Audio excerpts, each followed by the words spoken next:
Stories for all seasons. Stones of Harvestia, Genesis of Thanksgiving. Part 3. The next day, Tudo took a gate to the grounds of the throne, where the great Genetrix resides.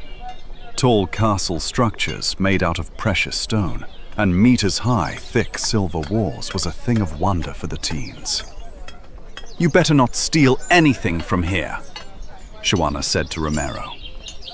"Seriously, Romero, these aren't the town's guards at Autumnville." "Hey, I have self-control, you know," Romero said. The girls looked at him with pursed lips. Legions of soldiers in shiny armor walked by, each saluting Tudo and addressing him as Grand Vine Knot. "Cressy Tudo, my favorite vine knot in all of Harvestia," a white-skinned, bearded man said. He was wearing a silver cloak identical to Tudo's. "Ventus, my favorite breeze knot. How are things on the losing end of the bet?" Tudo said. "Oh, come on, old friend. How many millennia have we known each other? 10? 15? Ventus said. "Long enough for me to know you're not going to weasel your way out of this bet," Tudo said. Ventus lifted the hood of Romero's cloak. "Wait, you brought a thief to plead your case to the great Genetrix," Ventus said. The teens looked surprised. "Oh, I forgot to tell you. We can see transgressions," Tudo said to the teens. "I feel violated," Romero said. "Oh, don't worry about that. We've seen much worse from you humans. In fact, that's what this wager was about. I bet Tudo here that he couldn't find two humans without greed," Ventus said. "So will the Genetrix help us if we pass her test?" Daphne asked. "First of all, it's the great Genetrix. And to be truthful, I don't know. So, there is a 50% chance your world will be saved. And that's with her help," Tudo said. "Tudo, the hopeful vine knot. I say it's a 5% chance," Ventus said. Tudo, Ventus, and the teenagers soon entered the inner halls of the Grand Castle.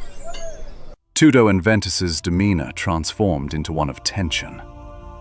The kids were told not to speak before entering the Grand Castle. That task was difficult as the urge to express their marvel of the diamond exterior grew with each second. The scenery seemed unreal, and the interior sparkled.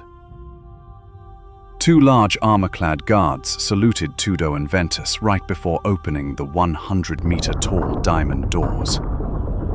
The throne room looked like it was floating in a starry night sky. On a large diamond throne, a beautiful woman with iridescent skin and an iridescent cloak sat. The sight was something to behold, and yet terrifying. "Cressy Tudo, Ventus, to what do I owe the pleasure of your presence?" the great Genetrix said. Her voice was smooth, rich, and powerful. The effect was like the thunder of a million storms, and yet as calm as babbling brooks. "The pleasure is ours and ours alone, great Genetrix," Tudo and Ventus said in unison.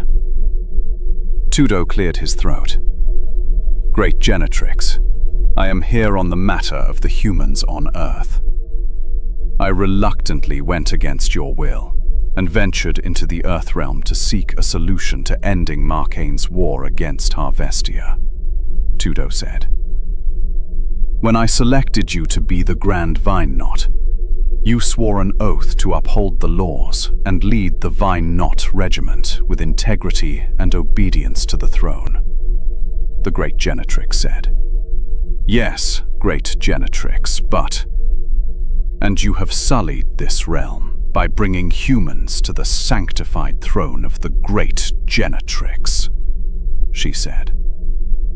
"Yes, great Genetrix, but and you have brought the very few humans who were in proximity to Marcane's curse. Okay, I get it, Tudo shouted. The teens were petrified. Shawana and Daphne gripped each other's hands as the shaking in their breathing became more pronounced. Romero began sweating, and his mouth started to go dry. Even Ventus was fearful. His eyes were closed tightly, bracing for the impending wrath from the great Genetrix for Tudo's disrespect. I understand, but Marcane is closer to ripping apart Glutum's veil. His power is growing stronger by the second, and is soon to rival even yours, Tudo said. Though his voice was forceful, his body couldn't contain its shaking. The great Genetrix stood up from her throne and walked closer to Tudo, Ventus, and the teenagers. Your guilt is becoming concerning. You still blame yourself for Marcane's sins. You felt that it is your duty to right his wrongs, even at the cost of your life, the great Genetrix said. Yes, Tudo said, hanging his head and shaking. So what do these humans have to do with your cause? She said. These humans are proof that compassion still exists on Earth among them. They can aid in reversing the growth of evil in their land and weaken the power of the tree. These humans. What influence and position do you have in your lands? She asked the teens. We help with the children at the orphanage where we live, Great Genetrix, Daphne said. And what about you, thief? She said to Romero.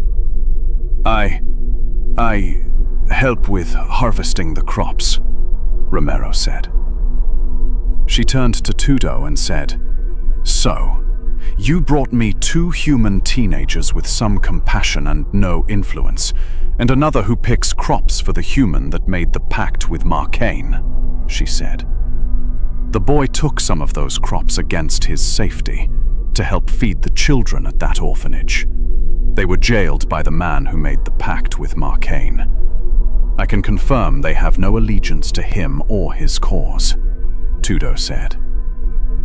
I must acknowledge the courage and selflessness you 3 displayed despite your famine. With that being said, I will withhold your extermination and grant you the privilege to live in Harvestia for the rest of your days, she said. Excitement was plastered on the face of the teens. Thank you, Great Genetrix. You are more than kind. And our orphanage thanks you as well. They will be grateful to have assured meals again, Shawana said. I'm sorry, child. This invitation is extended to you 3 alone. I cannot chance bringing any more of your kind to live in this realm. Our adversary is cunning, and your kind is easily corrupted, the great Genetrix said. The smile was immediately wiped from the teenagers' faces. Great Genetrix, is there another way to? No, there is no other way, and my judgment is final. You have until morning to decide whether you want to stay or leave Harvestia. I will leave that illegal gate open until then. Tudo diverted his eyes. Now, you are dismissed. Thank you, Great Genetrix, Tudo and Ventus said in unison. As soon as they were out of the Grand Castle's court, Tudo's face hardened with anger. Ventus touched him on the shoulder and said, I know that face. Tell me you're not going to leave Harvestia.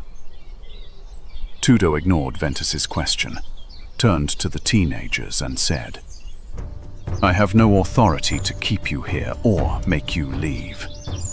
If you stay, you will never go hungry. never be sick, and will never have to work in order to live or eat. But if you leave with me, your people may have a chance to survive, even if that chance is small. But without the might of Harvestia, Tudo said. Ventus threw his hands up in disappointment. Well, I guess that answers my question, Ventus said. The teens looked at each other with perplexity in their eyes. Daphne slowly raised her hand and said, Tudo, how are we going to fight against your brother if we are no stronger than the average human? That's what I would love to know, Ventus said. Tudo smiled. I have another friend who can help with that. What friend? Tudo smiled at Ventus and opened up a gate. Ventus gaped. Crescit Tudo, do not bring that crazy aquanaut into this. As they stepped out of the gate, bolts of electricity shot in every direction between metal rods in a humongous, dark building. As far as the eyes can see, there were illuminated jewels, monstrous creatures behind large glass boxes, and various swords and armor displayed everywhere. Calidus, my favorite genius, Tudo said. A blue-skinned elderly man with a gold apron pulled away a fancy metal mask from his face. Tudo, my boy, Calidus said. Ventus rolled his eyes while they embraced each other. Calidus, it's been centuries, Ventus said enthusiastically through a half-smile. Calidus wrapped his arms around Ventus and spun around with Ventus's legs dangling in the air. Look at you two! I remember when you were small boys running around and breaking things in my lab.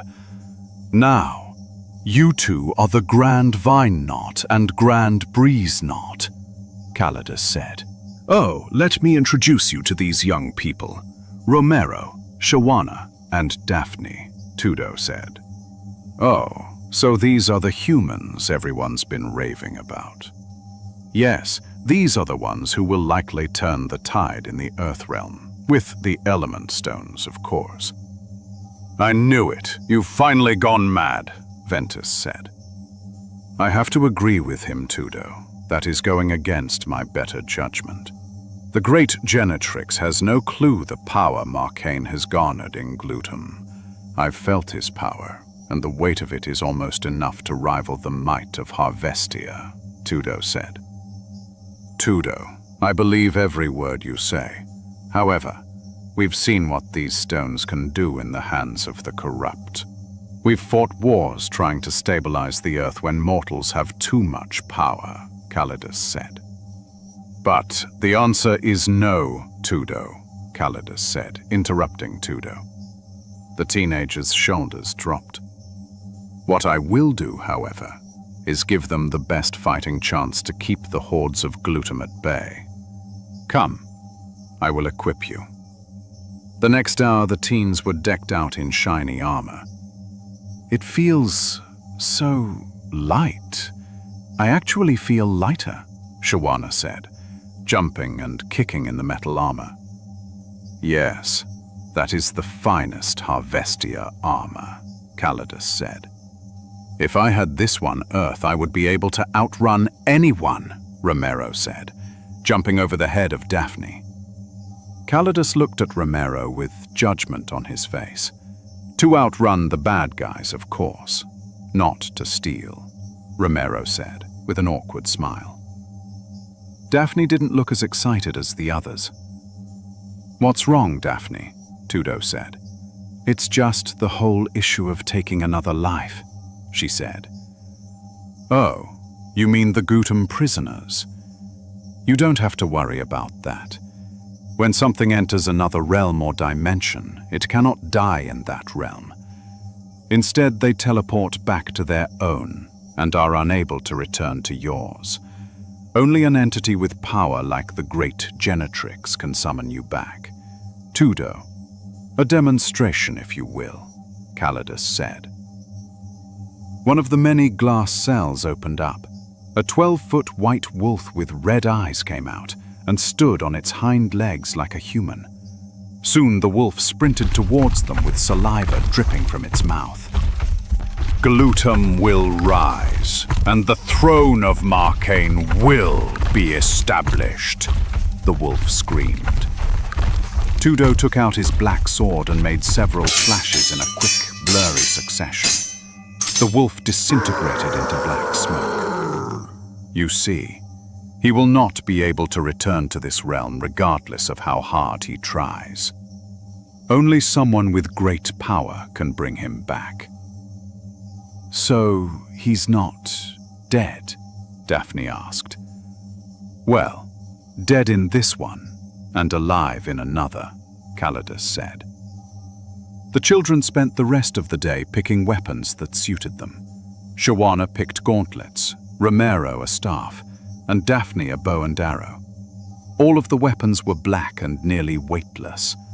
Throughout the course of the evening, the teenagers tested their weapons on the live Gutum beasts Calidus held captive. Although frightened and reluctant at first, the teens were now able to take on 2 and 3 at once. They seemed to be enjoying their slaying sessions with the beasts. Even Daphne. Tudo leaned close to Calidus as he was cheering on the teenagers and said, "So tell me, how are they able to wield weapons made from Brockney steel? The weight alone should make it impossible for 100 strong humans to move. And how are they so skilled in using them already?" Calidus chuckled. "As soon as Reaper told me you were going to the Earth Realm, I figured you'd need something to aid your friends in their war. Although you can't use the element stones in this battle, I crafted these weapons with heart stones. It improves their skill according to what their heart desires it to be. This is why Daphne can shoot with great accuracy. Shawana can deal enormous damage with great speed, and Romero can evade and land critical hits, despite his opponent's strengths," Calidus said. Tudo slapped his forehead and said, "Reaper." Ventus shook his head. It was now time to leave for the Earthrealm. Tudo opened up a gate to exit the lab. Romero, however, turned and stood before Calidus, with his eyes to the ground. "Calidus, I am grateful for everything you have done for us. I just have one request," Romero said. Daphne and Shawana looked at Romero puzzled. "Go on," Calidus said. "I know we may very well die in battle, but I just would like to see these element stones that may have aided in this fight," Romero said. Calidus paused, then sighed.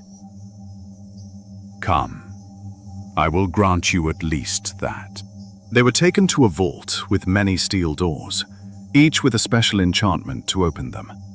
Then, on a jade pedestal, 10 iridescent stones illuminated the room.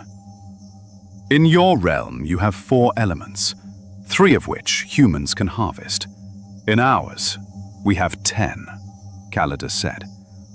"Wow, that's amazing," Romero said. "Each person born in Harvestia is created with one of your 4 earthly elements.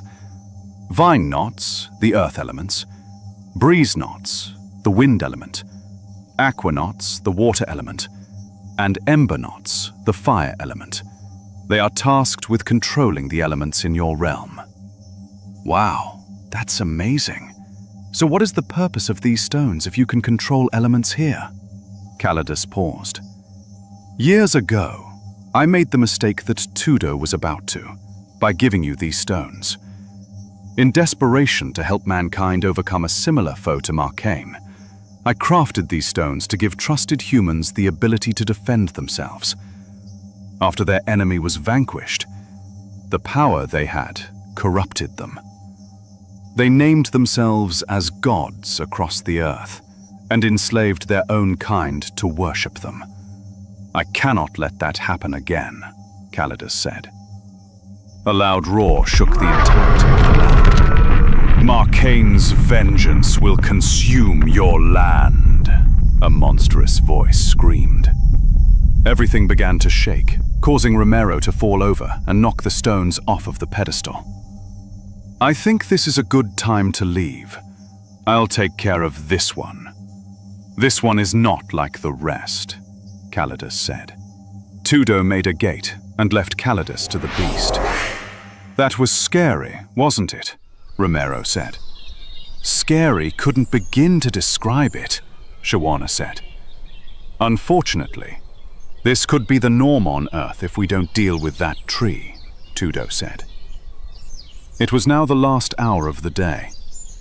Sinis held Reaper's hand as Tudo and the teens prepared to walk through the gate to Earth one last time. Are you sure you want to do this? Ventus said. I'm afraid I have no choice.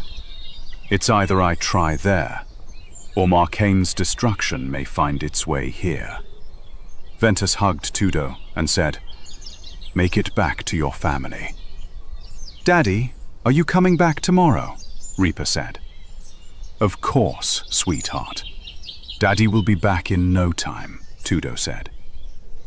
Sinis kissed Tudo and whispered in his ear, Keep your promise to your child. After a short trip through the gate, they were back in the woods where the oak tree was.